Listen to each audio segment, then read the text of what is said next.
There used to be a small YouTube channel called Sam's Online Food Review.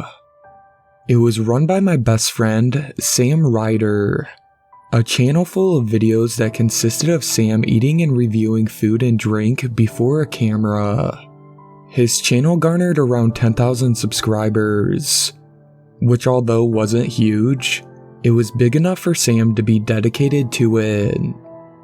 I can recall numerous times of sitting in the passenger seat of his car, staying out of his shot, as moments prior he announced he wanted to video himself trying something he picked up in the store, only moving after he signed off with his signature, thumbs up or thumbs down, and his catchphrase, "I like it," or "I loathe it."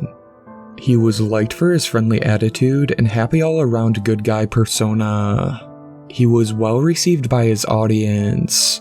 Rarely were there any hate comments, and when there was, Sam would shrug them off and keep smiling. Sam was always smiling. Sam's Online Food Review went dark 7 months ago. No warning, no notice, just deactivated. I didn't hear or see from Sam despite numerous phone calls and house visits to no avail. 6 days after his channel was deleted, I called the police to do a welfare check on Sam. I was worried he had fallen ill or hurt himself. The police made entry into his property and found nothing, and Sam was declared a missing person. A week after Sam was declared missing, a dog walker discovered a horrifically mutilated corpse on a railway line. The body had severe lacerations all around the head, arms, chest, and legs, and almost cut in two across the waist. The decomposing internal organs splayed out of the gruesome V-shaped cut. The autopsy report noted that although no direct cause of death could be confirmed, it was likely the large slit in the throat that brought on death. The autopsy also turned up questionable findings, including the body missing its stomach and heart, long strips of flesh removed off the chest, arms, and lower back, and that the body was exsanguinated. The scene wasn't remarkably bloody, yet the body was almost completely drained of blood. 2 weeks later, the police had identified the deceased.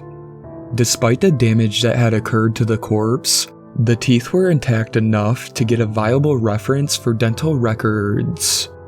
My worst fears for Sam were released. It was him.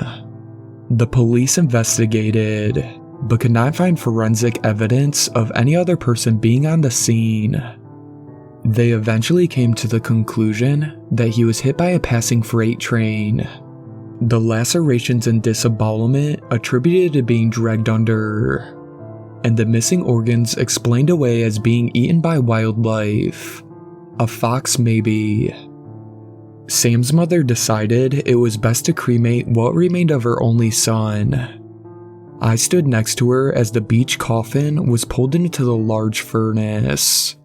As the doors closed and the gas jets ignited with a whoosh, she broke down into tears, and so did I. I stood there sobbing for the entire 90 minutes it took for one of the people I grew up with and shared so many memories with was vaporized. I mourned my friend and done my best to move on, and it was going well. I got distracted, got a new job, started dating a girl I met through my work. A few months passed, and even though I missed Sam, things were going well. Right up to the point when I was browsing Reddit at 3 a.m. that I received a Facebook message from the account of my dead friend. I froze, seeing his profile picture in the messenger bubble, a picture taken during good times. Sam's wide smile plastered on his face. I felt a sudden chill. A profound sense of fear enveloped me. You know the fear that makes you cold and your limbs ache as the slow drip of adrenaline spreads throughout your body. With dread, I opened the message. It was a link to a file sharing website. I stared at the seemingly random amalgamation of numbers and letters that made up the URL, my head racing through what the hell was on the other side of the link, and more importantly, why did my dead friend send me in? My hand seemingly on autopilot brought the cursor above the link. With my gut instinct screaming no, I clicked on the link. Before my finger had lifted from the click, I immediately regretted what I just did. Chrome opened a new tab to the website. The screen was gray, apart from a black rectangle in the middle of the page which had a play button over it. I stared at it, unwilling to click. What I was scared of, I did not know. Around 10 seconds had passed, then the screen refreshed. Instead of the play button, the rectangle had the words autoplaying in 5 seconds in bright white. I watched as the numbers counted down, trying to understand what was going on. An abrupt buzzing noise made me jump. The video began to play. The camera was pointed at what appeared to be a grimy white tiled surface. I could hear the sound of muffled whimpering followed by footsteps of someone approaching the camera. There was some slight rusting noise as the camera was adjusted. The screen blurred out as the camera was turned. When the camera was back into focus, I let out a choked gasp. In the middle of a white tiled room, Sam lay on his back on a stainless steel table. His eyes wide in pure unfiltered terror. The light of a single bulb hanging over the table reflected off the sheen of sweat that coated his forehead. His naked chest rising and falling rapidly in panic. He looked into the camera and attempted to yell. The noise, muffled by a tight cloth gag that was bound around his head. His hands were also bound together tightly with duct tape. I stared at the screen, feeling increasingly sick. My brain failing to grasp what was going on. Before I could even comprehend what was happening, the sound of Sam squirming and whimpering was interrupted by a high pitch. Welcome to Sam's online food reviews. Today we have a special treat. The mocking tone came from behind the camera. Sam's panic increased. He started jerking his body, trying to free his hands. The voice continued. Today we will try what is considered a delicacy in many countries, although usually a forbidden one that is. The camera zoomed out slightly, and a man appeared in the frame, standing in front of Sam. He was dressed in a white coat with a red striped apron on. He wore a butcher's hat and a cloth face mask. In his rubber-gloved hands, he held a large red-handled butcher's scimitar, and in the other, he held a sharpening rod. The man started running the knife up and down the blade in a smooth fashion, the steel on steel making a smooth shk, shk, shk noise. Sam's panicked muffled yells growing stronger. The man placed down the sharpening rod and walked around the table. Sam turned his head and started what sounded like a desperate pleading with the man. "Poor little lamb," the man cooed. "It won't hurt long and you'll be delicious." Even from here, I could see that tears filled my friend's eyes. As he struggled, the man rolled Sam onto his front and pulled his head over the edge of the table. The man then walked out of shot and returned with a metal bucket. He placed it on the floor below Sam's head. In a swift motion, he grabbed his hair and lifted his head and started cutting. Crimson burst from his neck and splashed over the bucket and onto the floor. My friend's body jerking uncontrollably as blood spewed out of his neck like a volcanic eruption. As I watched this happen, I threw up. I fell out of my chair in horror. I pulled myself away, not able to see anymore. I fell again by the door. the speakers of my computer loud enough to hear what sounded like slicing and grunting. I lay curled up in the corner sobbing amidst a panic attack. The minutes feeling like hours. When the sound stopped, I shakily got up and walked to my computer. Avoiding the pool of sick on the floor, I forced myself to look at the screen. The page had closed, and Chrome displayed the Reddit screen. The Facebook tab had one notification. I didn't want to click it, but I willed myself to. It was a message from Sam. I like it. I know you're frowning. The title is weird, I know. But if you could just give me a moment, I'll explain. I'll have to be fast though. I don't know how close they are. Essentially, I ordered myself on the dark web. I'm a drug user, I'll admit it. Weed is my usual go-to, but I buy that off my friend. If, however, I want to get something a little heavier, like acid or coke, I just order it off the dark web. It's surprisingly simple. A few clicks, some Bitcoin transfers, and then boom, I have acid in my P.O. box. But I'm also a curious guy. The dark web has always intrigued me.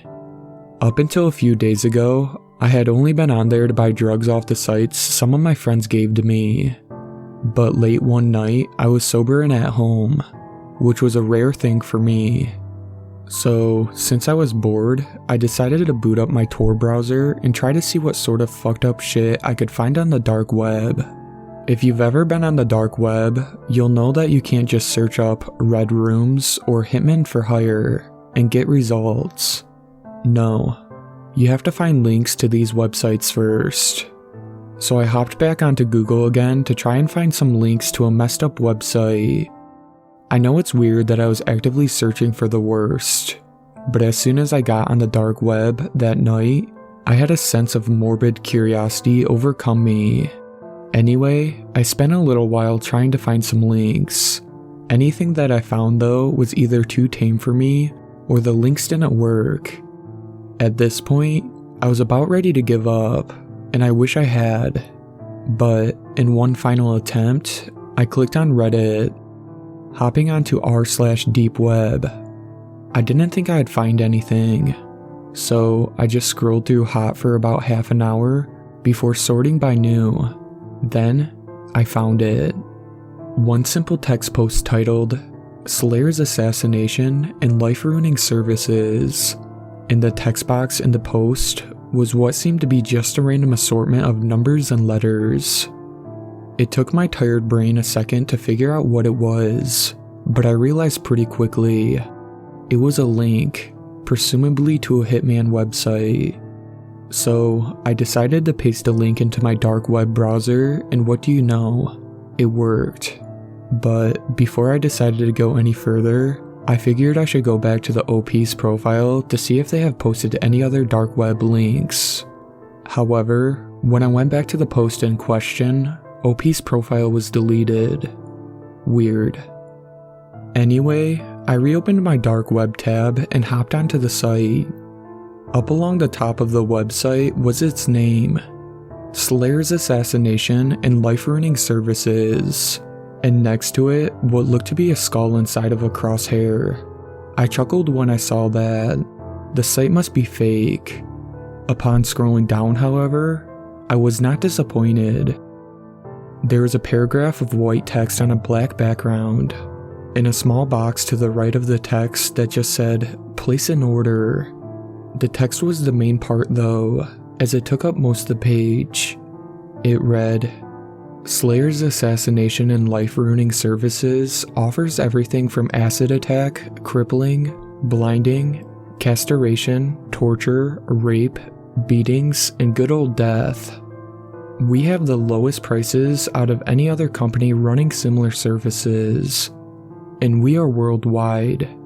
We have a dedicated and experienced group of staff based all over the world. So if you need someone to be assassinated, or maybe you just want them scared for life, don't hesitate to contact us. Again, I laughed. This had to be satire, right? Hell, I was even tempted to order it on someone just to see what would happen. Ironically, I actually have a half-decent job, so I can afford to. Better not to risk it though, I thought to myself. I was about to close my computer and call it for a night when I heard a knock at the door. I live alone, so it was unusual to get visitors, especially so late at night, but when I opened my door, it was just my good buddy Mark, who also happened to be my weed plug. As I opened the door, he didn't hesitate to let himself in and shove a big baggie full of pot in my face. This dude is the best shit I've had in a minute. We gotta try some. I couldn't say no. Cut to a couple hours later, it's early morning and Mark and I are chilling on my couch, both blazed as fuck. He suddenly decided to get up, and I assume he's going to get some leftover pizza, but he walks over to my desk and computer. Slayer's assassinations. Are you gonna kill someone or something? He mutters. What? I reply. Your computer, dude. It's got some hacker shit on it. It's the dark web, man. Don't fuck with it. At this point, I'm still on my couch, half asleep and not paying full attention. However, I sat up pretty fast when he said the words, "Hey man, let's order a hitman on you." I hopped up and walked over to my PC. Part of my brain was screaming no, what the fuck are you doing? But the majority of my brain, which was also the high part, was thinking about how funny it would be to order a hitman on myself. So I agree. I did make him get out of my chair though, because I didn't want him seeing what my credit card numbers were as I transferred some Bitcoin. At the end, after I wrote down all my personal details, like my address, age, and even a photo, I had to select what I wanted to happen to me. I just selected plain old assassination, as it was actually cheaper than some of the other things. I could have paid an extra couple of grand to be beaten before my death, but even my high brain didn't want to splash the cash too much on my own death. God, this is ridiculous. Anyway, I placed the order and then replied to a confirmation email and boom, it was done. A couple of clicks and I had ordered myself on the dark web. Mark and I laughed about it for a while, but then he left about an hour later and I fell asleep not too long after. I woke up around 9 a.m., which meant I got at least 6 hours of sleep, even if it felt like I got 3. I got up and got out of bed, threw on some track pants and cotton shirt, and brewed myself a coffee before sitting down to play some games and just enjoy my Sunday. You can imagine how shocked I was when I saw that I had ordered my death the previous night.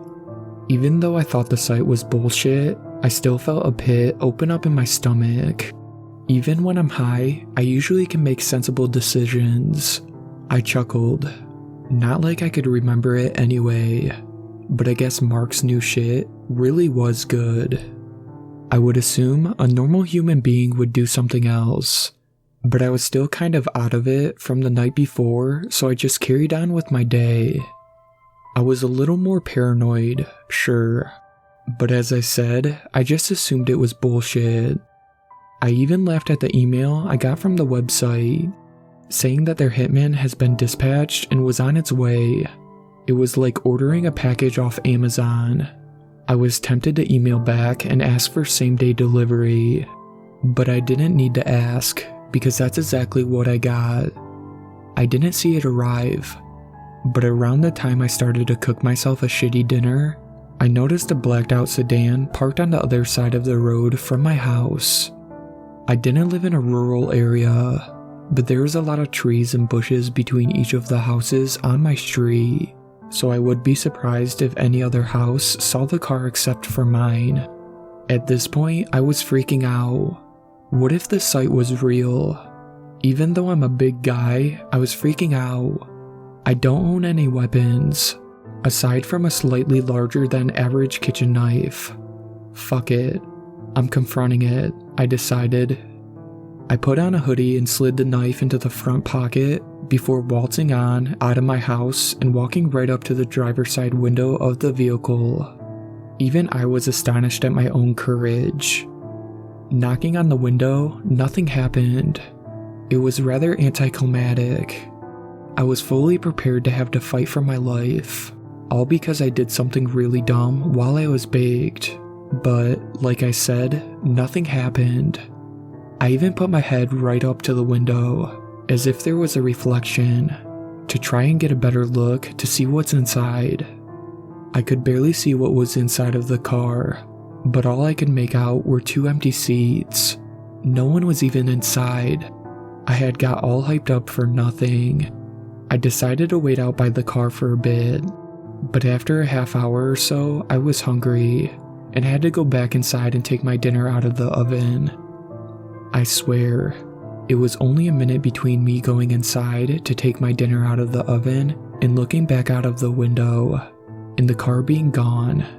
I didn't even hear it go. Guess I'm eating my dinner with all my curtains closed and doors locked, I muttered to myself. I had just started to calm down when the power shut off. It was sunny outside, and coupled with the car, I now knew this was the real deal. I had signed my own death warrant. I ran into my upstairs bedroom and locked the door, and then hid under the bed. I couldn't call the cops. What would I say? Oh yes, hello sir. Turns out while I was super high, I paid $5,000 for some anonymous hitman to kill me, and now he's arrived. Send an officer ASAP, please, and thank you. So I just stayed hiding under my bed, and I still am now. I've been here for an hour now writing this. Think of this as my epitaph. I know I'm screwed. Just a minute ago, I heard my back door slowly creak open. This piece of writing may seem humorous to you, the reader, but in reality, as you read this, I'm under my bed praying to a God that lost all faith in me years ago to spare me, to let me go. But I know that won't happen. My bedroom door just opened and I can see a big pair of black boots. Something happened to me a few weeks ago that I planned to keep a secret, but recently it had been eating away at me and I needed to speak about it. The situation involves the dark web, but it isn't like all the other stories you hear of. Some unsuspecting soul learning of the dark web through a friend, going on it for the first time and browsing around until they inevitably come across some horrifying page that leave them sleepless for nights.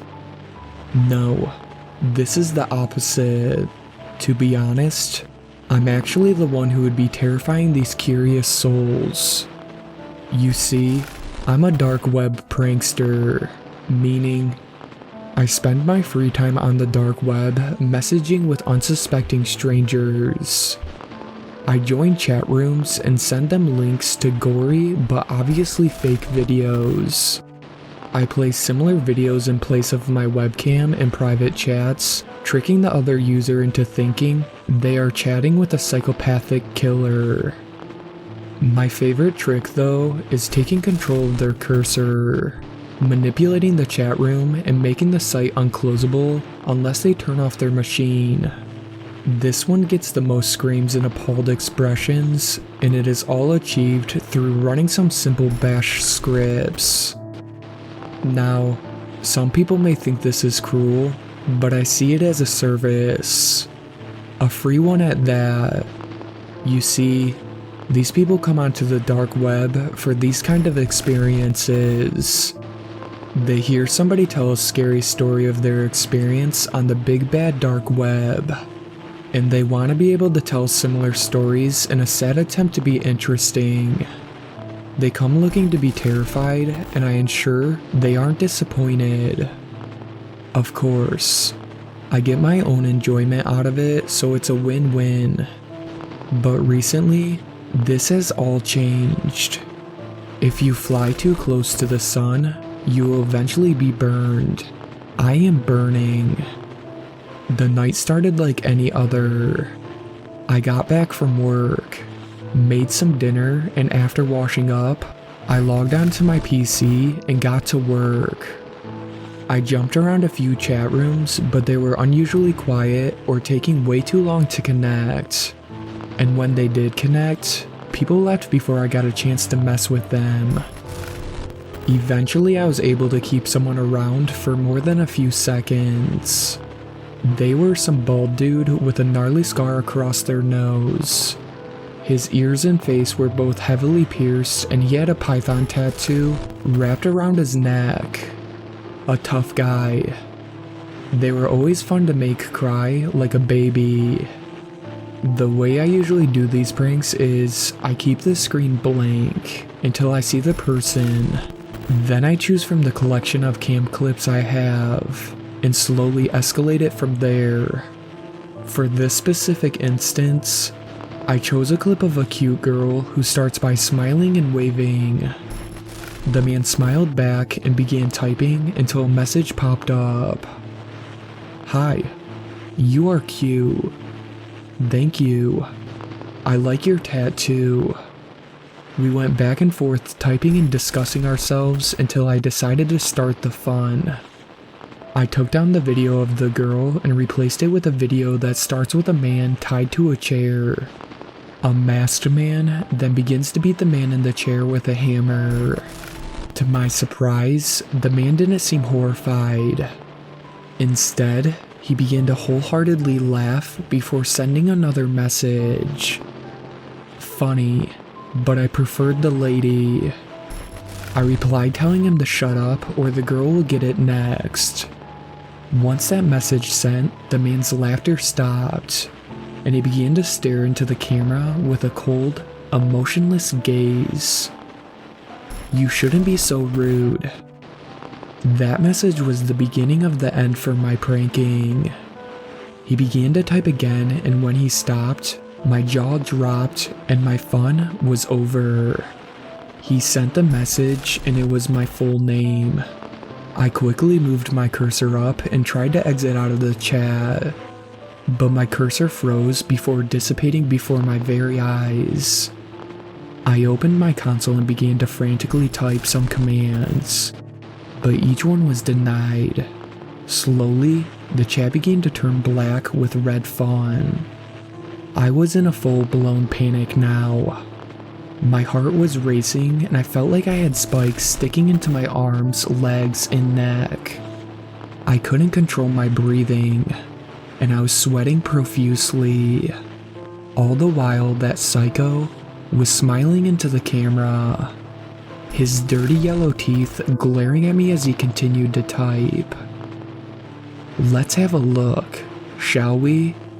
The light from my webcam lit up, and sure enough, down in the left-hand corner of the screen was my terrified face, staring aimlessly at the screen. My brain was screaming instructions at me, but my body couldn't react. I was frozen in fear. Eventually I snapped out of it and stood up to turn off my computer when he screamed in a deep, grisly, distorted voice. Wait. This stopped me in my tracks. I looked back at the screen and he was gone, but only momentarily. When he returned, he was standing up, leaning over directly into the camera. He lifted his hand balled in a fist and opened it, revealing multiple human teeth, which fell from his hand and bounced off the desk beneath. He then sent the last message. "See you soon, boy." He smiled as the words in the chat room began to fall off the screen, as a loud screeching noise blared from my speakers.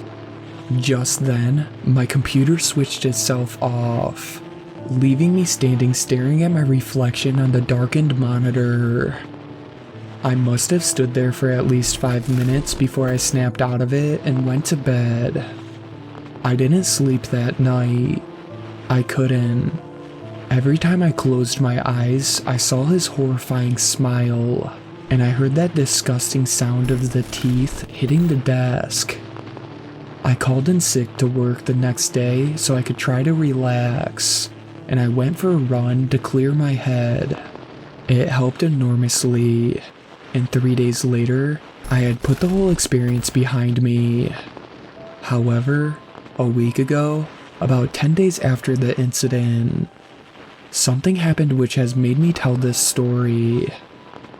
At about 1 a.m., I was awoken by some strange banging sounds. I got up in a haze and looked out the front window to see an old maroon-colored Toyota Camry parked right behind my car, blocking it in. The banging had stopped, but the strange car had put me on edge. I had lived in the neighborhood for a few years, and I never once saw this car. I put on some clothes and began to walk down my stairs and towards the front door. But as I did, the banging began again. It was coming from the back door. I slowly walked towards the door, my heart racing. The closer I got, the louder the bangs. Whatever was causing it was trying to smash the door off its hinges. I wanted to scream, "Get the hell away from my house." However, for once in my life, I made the smart decision and ran up my stairs and into my bedroom before barricading my door and calling 911. The operator picked up just as I heard the window smash from downstairs. "There's a man in my house. He's trying to kill me." I screamed before she responded, telling me to calm down and to tell her my location. She asked me to stay on the line and that a squad car was close by. I heard heavy footsteps stomping up my stairs and towards my door before stopping. The operator asked me if I was still there, but before I could answer her inquiry, the man started to attempt to knock down my bedroom door. The bangs on the door were deafening. The operator kept pushing me to respond, but I couldn't. I was transfixed on the door and how with every sickening thud, that psycho got closer and closer. Suddenly I could hear sirens in the distance and the banging stopped, followed by the sound of quick steps speeding down the stairs, and shortly after, the sound of a car starting and speeding away. A few minutes later, the lights from sirens illuminated my room. This broke me out of my frozen, fearful state. I moved the barricade and ran down my stairs and out the front door to the police. They questioned me for some time and searched around my house. They found shoe and axe marks on both doors. My bedroom door had a massive hole in it from where the lunatic was cutting it. I gave them a full statement and told them everything. When all was finished, they drove me to my friend's house as I couldn't stay at mine anymore. The next day I rang my landlord and canceled my tenancy, which cost me my deposit and a cancellation fee. I've been staying with my friend while I look for a new place. I haven't been sleeping at all. I'm terrified that that psycho will find me again. The police found no evidence that could be used to find him, but the Camry. But there are thousands of them in the state alone. I fear for my life every day, and I'm unsure if I'll ever be safe again. Stay off the dark web. It is mostly used by jokesters, but it only takes one wrong click to put your life in danger. My son, Thomas, never had a shortage of friends. Always the class clown. Always the likable, relatable, funny goof that he was.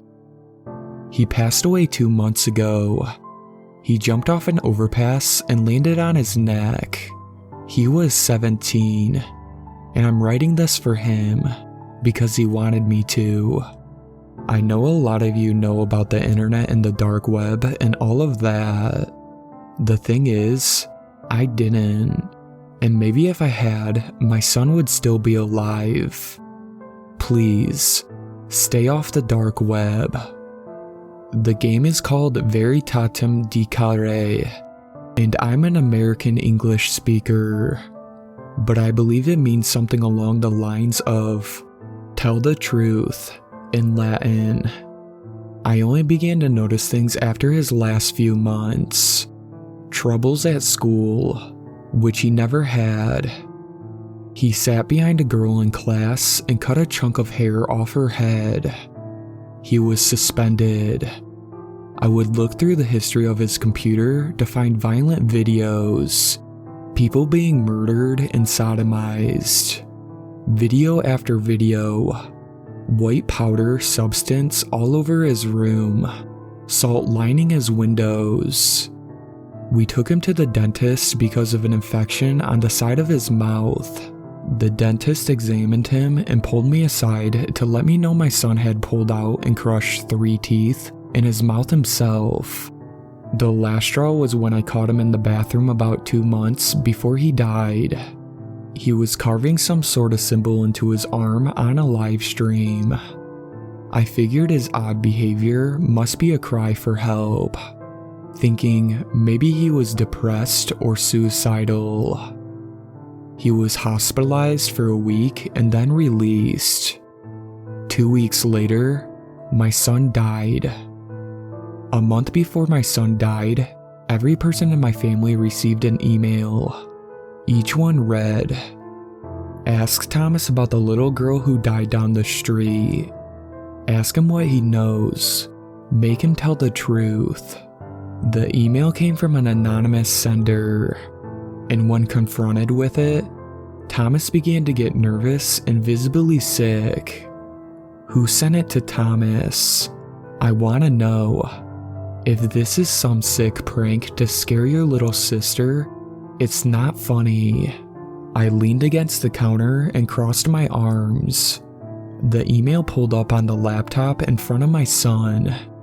He kept his head low, avoiding eye contact with me, staring at his fingers in his lap. "I don't know what it is, Mom. Probably some spam email or something," he muttered, almost looking up at me, but quickly averting his gaze. "A spam email that happens to have your name in it and information on the crime committed down the street a few weeks ago? I don't think so." I glanced at the screen for a moment. "So, do you know something you're not telling your father and I about this?" I said, looking back at him again. "No." Tears welled up in his eyes as he stared at his computer screen. "I don't know anything." "What is going on with you, Thomas? This is so unlike you. Please, if you're not okay, please just tell us. We want to help you. We want our Tom back." I put my hand on his, but he pulled it away quickly and wiped his eyes quicker. "I don't know anything, Mom. I already told you. I'm fine." He got up abruptly and started towards the doorway. Now I could feel the tears begin to form in my eyes as I saw him walk away. My son was almost unrecognizable. He was skin and bones, purple bags under his eyes like he hadn't slept in days. His clothes hung and bagged on him as I saw him walk to the door. "I love you," I squeaked out. He stopped for a moment and looked back at me, and I swear to God, I never seen more pain in someone's eyes than I saw in his in that moment. He let a tear fall as he turned away again, his back to me now. "I love you, Mama," he croaked out before exiting the room quickly. He began to look worse as time went on. Thin, frail, tired, fatigued. My husband and I found therapists, took him to doctors, pulled him out of school, and did everything we thought was right leading up to my son's suicide. About a week after his death, I felt like half of me was missing. I couldn't move or talk or get out of bed, and I didn't. All I could do was think about Thomas, and the guilt ate me alive. I knew my email had to be overflowing with emails from clients at work, and I knew I had to get back to work soon. For me, for my husband, for my daughter. 2 weeks later, I finally checked in. At the very top of my inbox was an email with an anonymous sender and no subject. I began to tear up, wishing whoever it was would just leave me alone and let me grieve. But curiosity got the better of me and I opened it. I wish I hadn't.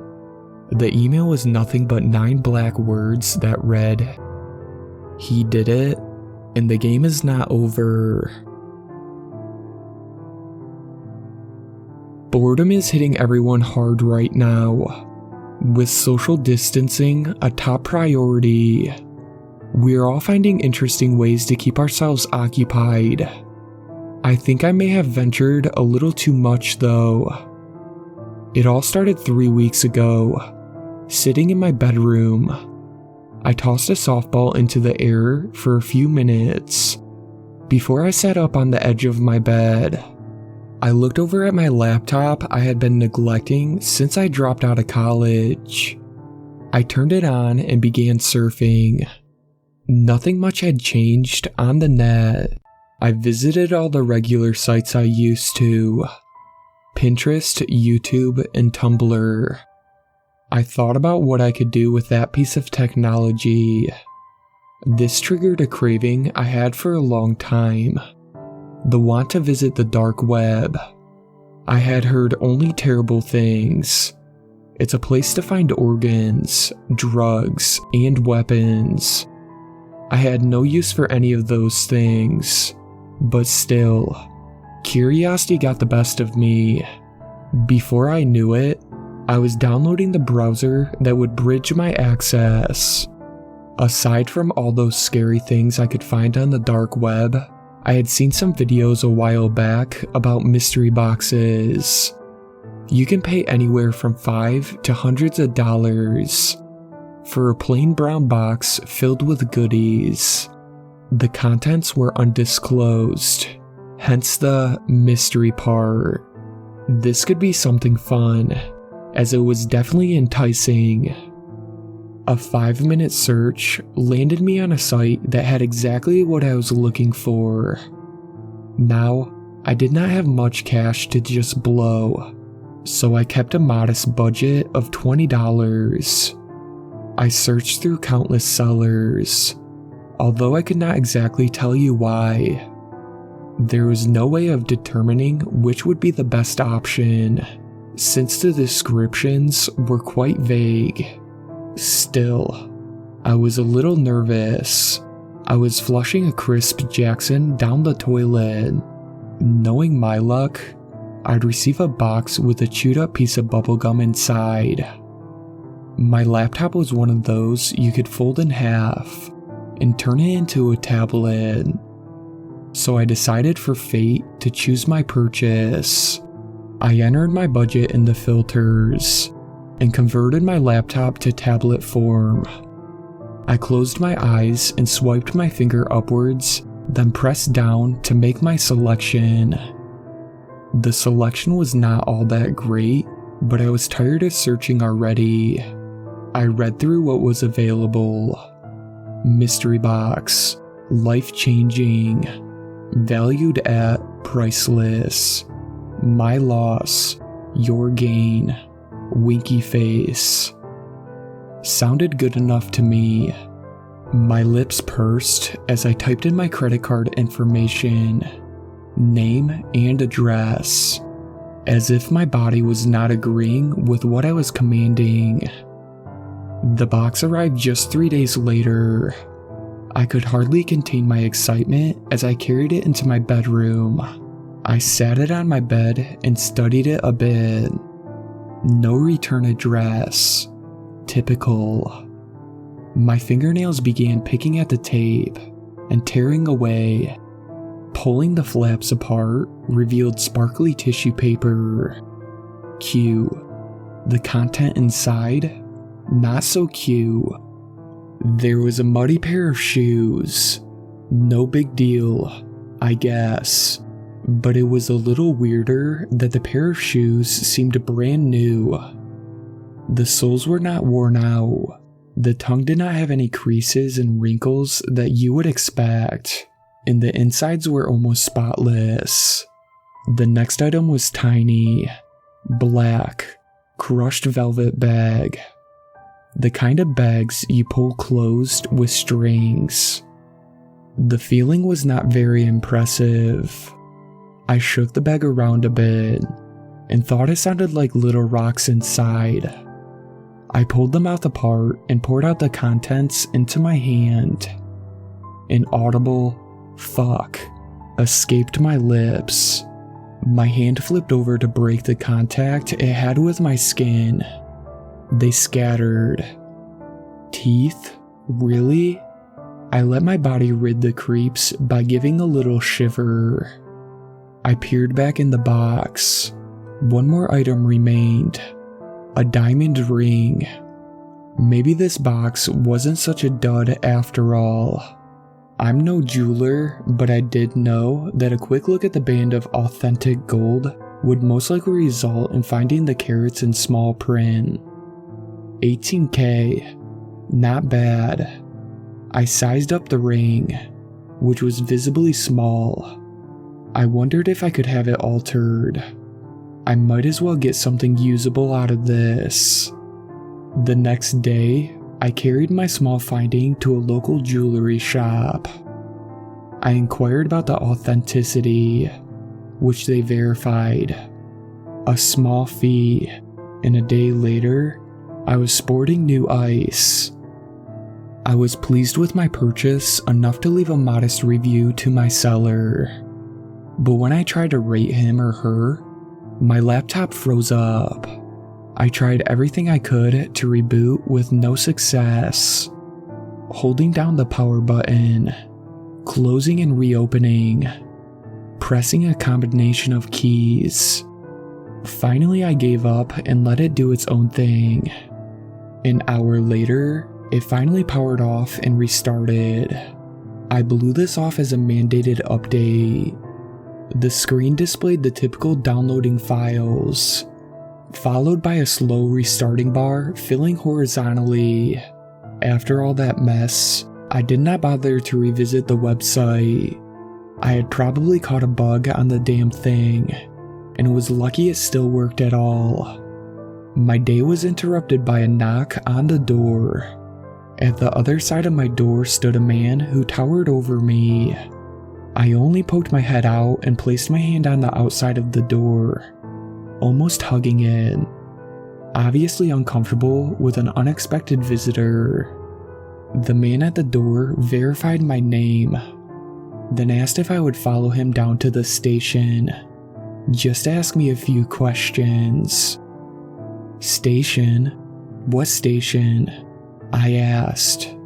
The police station, he responded. In the middle of us talking, I noticed he was staring at my hand, which I jerked away, still unconvinced with what this was all regarding. Regardless, I was too scared to question him, and did as he asked. We arrived at the police station where I was guided into a small room. Only a desk and 3 chairs were inside. A video camera in the corner. The officer proceeded to ask me questions. Where I was on some night 3 years prior. Where I was on some night 8 months prior. If I knew a young woman by the name Selena Ramos. If I was familiar with a lady named Melody Stacy. It was all a bit much to take in, but I gladly obliged, as I had no idea where they were going. I knew I had done nothing wrong. I knew I had nothing to hide. I knew that the faster I answered their questions, the faster it would be all over with. I remained in that room for hours. He asked the same questions, in different formats, in an attempt to catch me in a lie. He asked for my permission to search my home, grab what they needed, get my fingerprints, all that good stuff. Again, as I had nothing to hide, I agreed. Trying to explain where the things came from was no use. They only circled back to my search history. They claimed to know this was my scapegoat, and even advised me I wasn't going to get out of this one. The officer stated, "We are not buying your bullshit. There was no black web visited from your computer. There is no purchase made from Wolves 384. Just face it, we got you." That was enough to make my tears stop. I cocked my head sideways and said, "Excuse me? What did you say?" I continued, "Wolves 384? How did you know the name of the seller?" I couldn't even remember the name of the seller. For a millisecond, I saw him swallow a heavy gulp, then he fixed his tie. "Cut it out. You told me. That's what you said when you were at your house," he said. No, you're lying. I didn't say shit. You didn't even tell me why you were there. Why the fuck would I bring that up?" Like clockwork, a second detective enters the room and interrupts me. He doesn't say anything, besides officially putting me under arrest for kidnapping, murder, false imprisonment. I believe there was more, but I did not catch everything. My surroundings became fuzzy. I felt like I was going to be sick, and my hearing was fading in and out. I just spoke with my lawyer. He says they have a solid case against me. They found Selena's teeth at my apartment. They caught me with Melody's wedding ring, and the shoes they had photographs of me throwing away matched the shoe prints left at Melody's crime scene. My laptop had gruesome photos of their bloated and rotted bodies. My search history was criminal, such as how to frame someone for murder, how to create faux searches, how to hack someone's computer, not to mention the anonymous tip they have on file claiming I had gotten drunk one night and confessed to the murders. I don't even fucking drink. Worst of all, being such an introvert and loner, I have no way to prove my locations for the dates provided. There's no use. I stand warned that I need to sign a plea or risk death penalty. The cases have been going for years now. The government is ready to solve it, and nothing closes a case better than a guilty plea. I don't even know where to start. I can hardly think straight, have lost all my appetite, can't sleep, not with what I know now. I hope that anyone who sees this can learn from my mistake before it's too late. What started as mere curiosity has ruined my life. I am a computer science major and have loved computers from a young age. The ability to create such powerful programs and interfaces through the mere utilization of code has always amazed and fascinated me. It's 8 p.m. I'm at the local high school. I teach an after-school intro to programming class every weekend. Not a bad job. $15 an hour is not too shabby, and most of the students who take my class are reasonably intelligent and disciplined. As my class was coming to a close, one of my students motioned me to come over. "Sir, what is this?" I glanced at his screen as he moved his mouse over an application saved to his desktop entitled Tor. It's just a web browser, like Windows or Chrome, except it allows the user to search the web anonymously and is highly encrypted, meaning it is nearly impossible to trace or record any internet activity, I explained. He stared hard at the application for a moment, like he was pondering something. "So nothing I do on Tor can be tracked back to me? Could I access the deep web on something like this?" "I suppose you could access most anything on it," I replied frankly, before walking back to the front of the class. "Thank you for your time today, class. I hope you all learned something new about using JavaScript on web platforms. Tomorrow I look forward to seeing all your complete HTML projects.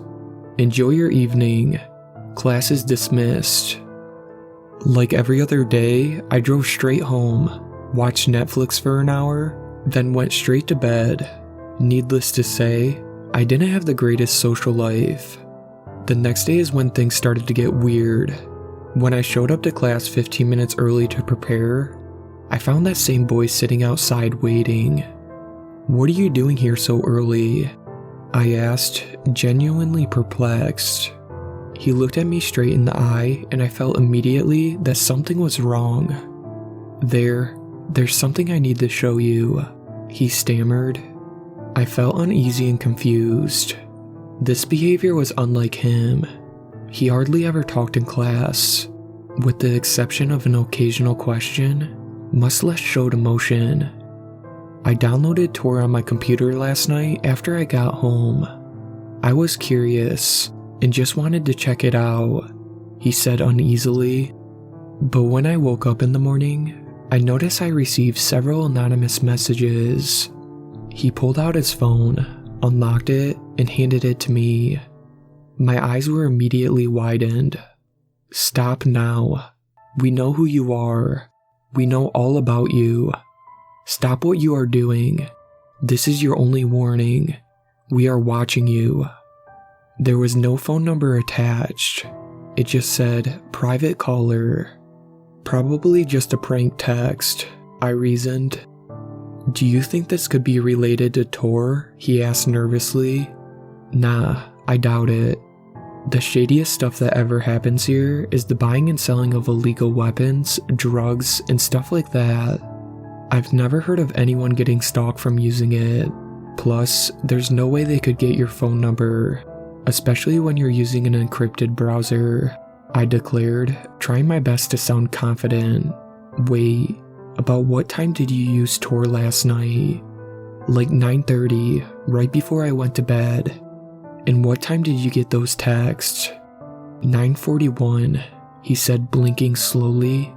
"I'm not gonna lie, that's really weird.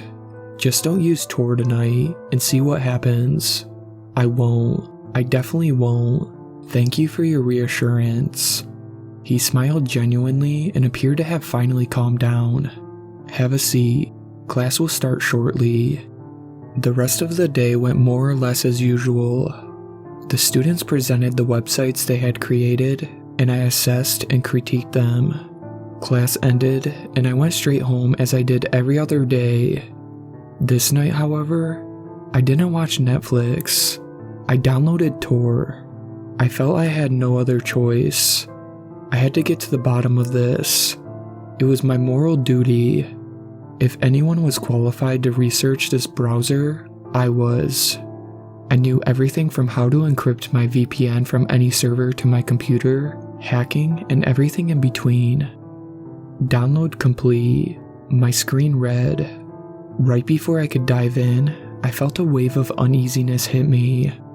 As much as I hated to admit it, what happened to my student was really creepy, especially the fact that his usage of Tor and the appearance of those weird messages occurred in the matter of minutes. I'll hold off until tomorrow, I reasoned, just to be sure. He wasn't at class the next day, or the next. I learned from the local news he had gone missing. He has yet to be found. It can't be a coincidence anymore. It must be related to Tor. Before I could contact authorities, I received a text message. "We know what you know. Say a word and you're next. We are watching you." It was the summer of my junior year when the events of the story took place. My brother and I were chilling at home, playing Super Smash Bros. Brawl, when we heard a knock on our door. I answered it to see our older brother standing at our doorstep. "Ted," I cried out. "Nice to see you, Brad. Is Harry here?" "Yeah, he and I are playing some Brawl. Care to join us?" Ted responded with a, "Fuck yeah." Then he stepped inside. While playing with him was fun, his faster reflexes and greater experience with the game meant he'd beat us 8 out of the 10 times, even when we tried to team up on him. We soon switched over to other games. Pokemon XD, Gale of Darkness, and Metroid Prime. But soon we grew bored. I figured we could pass the time by playing Yu-Gi-Oh! Or something. However, Ted suggested we should browse the deep web. "Isn't that dangerous?" I asked. "Yeah, Ted, we've heard stories about people going on there, then having their info leaked and strangers stalking their home. Our brother informed us, as long as we didn't commit the classic amateur deep web browsing mistakes, we'd be fine. He said the mistakes were not using a VPN, and not unplugging our webcam, or at least covering it up if we happened to be using a laptop, which we were. After making sure the laptop's built-in mic and webcam were covered in duct tape, we went on the deep web. For the most part, it wasn't really as exciting as we were expecting. The best thing we came across was a space shooter in which we played as a giant penis shooting sperm at spaceships. Next, we found a live stream that had a man dancing in just underwear while rubbing cream cheese on his chest, and he had clothespins attached to his nipples. Not that I want to see anyone get killed or anything like that, but is there actually anything interesting to do on here? I asked. We can check out some more things in a bit. Right now, I'm hungry though. Yeah, me too. As bizarre as it is to say, I think watching this guy has made me hungry for cheese. Do you guys have any food in the kitchen? No, but Mom left us money if we wanted to order something, Harry said. I was about to propose ordering pizza when coincidentally an ad for pizza popped up on the screen. It read, "Deep Web's Deep Dish Pizza." Huh? I kinda like the name. Should we click on it? Or do you think it may be a virus? Harry asked Ted. It might be. Do you want to risk it? What the hell? This is an old laptop anyway, I said. Ted clicked on the banner, which opened up a menu. On that menu were some of the most mouth-watering pizzas we've ever seen. Not only pizza, but also pasta, breadsticks, mozzarella sticks, and desserts, among other things. Hell, even the salad looked presentable for a pizza place. Above the picture was a button that said, "Order here." We talked about what we wanted for a few minutes, and eventually, we decided on a meat lover's pizza with olives, mushrooms, and stuffed crust, mozzarella sticks, apple pie pizza, and 2 big bottles of Dr. Pepper. Just as a precaution, we decided to pay in cash and make sure we put the address in as somewhere public that was close by. When we arrived at our location, which was the library down the street, we saw the delivery guy who had our order waiting by the front desk. Regular looking dude. He looked to be in his early 30s. What was odd was that he wasn't wearing a uniform or anything. He just had regular clothes on. We paid for our food. Then we went outside to eat it in Ted's car. It was fucking delicious. The meat was cooked just right, and the cheese was super stringy. We were busy trying some of the apple pie pizza and mozzarella sticks when we heard someone tap on the driver's window. We looked out to see the delivery guy holding up a bottle of Dr. Pepper. The food was so good, we didn't even notice we were missing one. He motioned for Ted to put down his window. Ted did so. Then the man apologized for forgetting and handed Ted the Dr. Pepper. By the way, how's the pizza? The man asked. This stuff kicks ass. We'll have to order from you guys more often, Ted replied. Glad you like it, but to make up for my foolish mistake earlier, how about I give you guys something extra? Oh, you don't have to do that. The man insisted, and eventually we caved. He ran to his car and came back with a small box. He told us it was filled with cookies, then handed it to Ted. Well, that was nice of him, I said, as the man walked away. Let me get a couple of those cookies. You got it, Ted replied, opening the box. However, instead of cookies, what we saw inside looked to be some kind of smoke grenade, and it went off, sending fumes throughout the car. The fumes must have been some kind of knockout gas, because we began to feel really dizzy. The last thing I saw before passing out was the man smiling at me through the window, and unfortunately, there wasn't anyone else outside. When we woke up, we found ourselves in a musty, smelly room with a single floor lamp beaming down on us like a spotlight, but very dimly lit. We figured we must be in a basement. All three of us were tied up with rope in the middle of the floor. From out of the shadows appeared the man. The dim light of the lamp was the only thing illuminating his face. "Look who is finally awake," he exclaimed. "You crazy motherfucker, let us go," Ted demanded. "Let you go? I can't do that.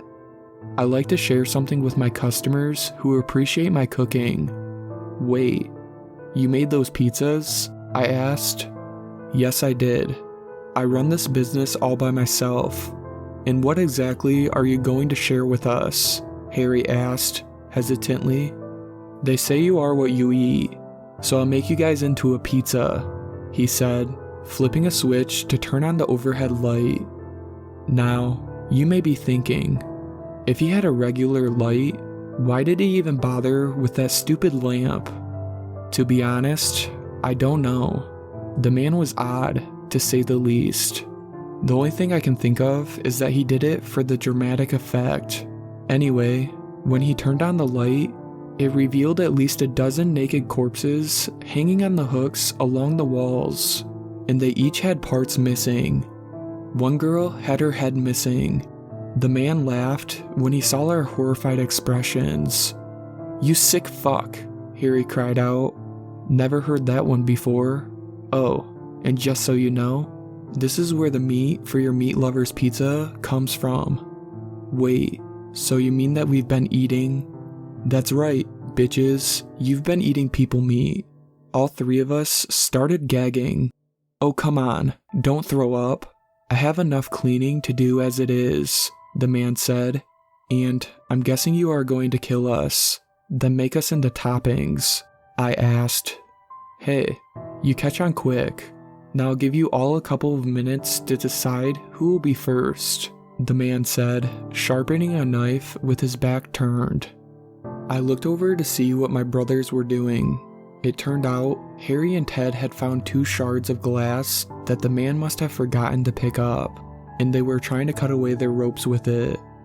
They both gave me a look, so I knew I had to be the one to distract him. The man turned, sporting a wide, toothy smile and holding a large carving knife. Then he began walking towards us. Luckily, he couldn't see what my brothers were doing from where he was. "Wait," I said, sitting up. "What is it?" he asked, with a hint of annoyance in his voice. I was just wondering how one gets to be a cannibalistic pizza maker. "Are you stalling?" "No. I just figured someone with an interesting occupation must have an interesting background." "Well, it's not like anyone will be able to find us out here. I suppose I can summarize to you guys what my life has been like." We all made sure to look at him and pretend to seem interested. "See, I grew up the middle child of 4 brothers and 4 sisters. Everyone in my family had a natural cooking ability. That is, except for me. No matter how hard I tried, I couldn't get the hang of it. Something my family chastised me greatly for. So, when I was 16, I did the only rational thing I could think of. I drugged my entire family, cut off parts of their flesh, then baked my pizza using the meat, and let me tell you, it was a damn good pizza. I even made my family eat it, but they threw it up. I could tell they liked the taste of it though, and so did you guys. Did you kill your family?" "Oh, of course. And I burned all the evidence. After that, I drifted for a while, setting up my business in different places. Before I came here, I admit running things was difficult. It wasn't easy getting victims. This is until I stumbled across this deep web stuff. I must say, it's very convenient and a great way for me to run things. Now, have you decided who will be first yet? Because if not, I'll decide for you. Actually, we have, I said, feeling two sharp objects poke my palm. Who will it be then? Shards. The man gave me a confused look that quickly turned to a surprise when Harry and Ted sat up as I laid on my side. Before the man could react, they threw the shards of glass at him. One went right into his throat and the other in his face, cutting a gash right next to his eye. He staggered back, gasping as his temple and neck bled. My brothers quickly pulled off the rest of their ropes. Then, Ted charged the man, while Harry untied my ropes. Once I was free, we joined Ted in kicking the shit out of the dude. It turned into a good old-fashioned, brotherly ass-whooping. I mean, we went to town on this guy. We kicked him in the ribs for a few minutes. Then we took turns stomping on his crotch. We even did that thing, where Harry got him up and held him with his arms behind his back, and Ted and I took turns gut-punching him over and over until he went limp to the floor, gasping for air. As much fun as it was beating the crap out of that asshole, Harry eventually went upstairs and found a phone in the house and called the police. When they arrived, you could tell some of them were freaked out by how crazy the scene looked. A couple detectives took our statements, while some ununiformed officers wearing latex gloves started bagging evidence. 2 more officers arrested the man, noting he was lucky that one of the shards didn't go any deeper into his neck. After the detectives got all the information they needed from us, another officer then gave us a ride back to the library. You know, throughout the questioning, there was one thing we all 3 forgot to mention. We still had some of that pizza left over in Ted's car, and I know we should have turned it into the police, but as crazy as that guy was, he was right about one thing. That pizza was damn good, and my brothers and I figured, why let good food go to waste? Shout out to my superfans, Sweet Black Swan, Casey, and Brooklyn. I really appreciate you guys supporting my channel, and I really look forward to making more content for everyone.